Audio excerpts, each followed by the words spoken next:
દોસ્તો, આ વીટીનગર સર્કલથી લઈ અને સરથાણા જગાત નાકા સુધીનો રોડ છે અને સરથાણા જગાત નાકા વિસ્તારની અંદર ગ્રીન આર્મી દ્વારા 5 વર્ષ પહેલાં ખૂબ સરસ રીતે બંને સાઈડ ઝાડ લગાવવામાં આવ્યા હતા.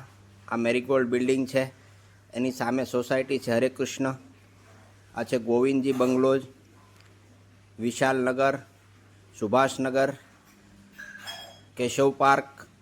આ દરેક વિસ્તારના દરેક મિત્રોના સાથ અને સહકારથી દિવસના અને રાત્રિએ પણ આ વૃક્ષો લગાવવામાં આવ્યા છે.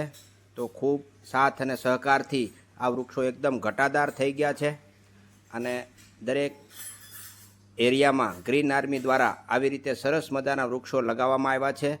તમે જોઈ શકો છો, અહીંયા વહેલી સવારે લોકો વોકિંગ કરવા નીકળે છે. તો એક સમય એવો આવશે કે જ્યારે આ રોડ ઉપર સૂર્યપ્રકાશ પણ નહીં પડે, તો એકદમ ઠંડો વિસ્તાર, એકદમ લીલો હરિયાળો વિસ્તાર આ ગ્રીન આર્મી દ્વારા બનાવવામાં આવ્યો છે.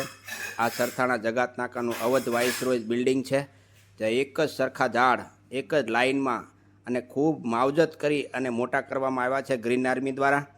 તો આપણે સૌ સાથે મળી અને સુરતને વધુ હરિયાળું બનાવીએ.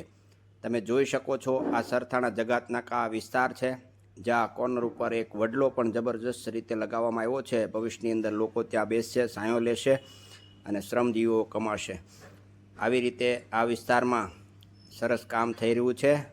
Thank you green army team. એક સંકલ્પ સાથે સુરતમાં આવનારી પેઢીને ઓક્સિજન ન ઘટે એના માટે આવા ઘટાદાર અને 500 વર્ષ ઓક્સિજન આપતા વૃક્ષો લગાવી રહી છે.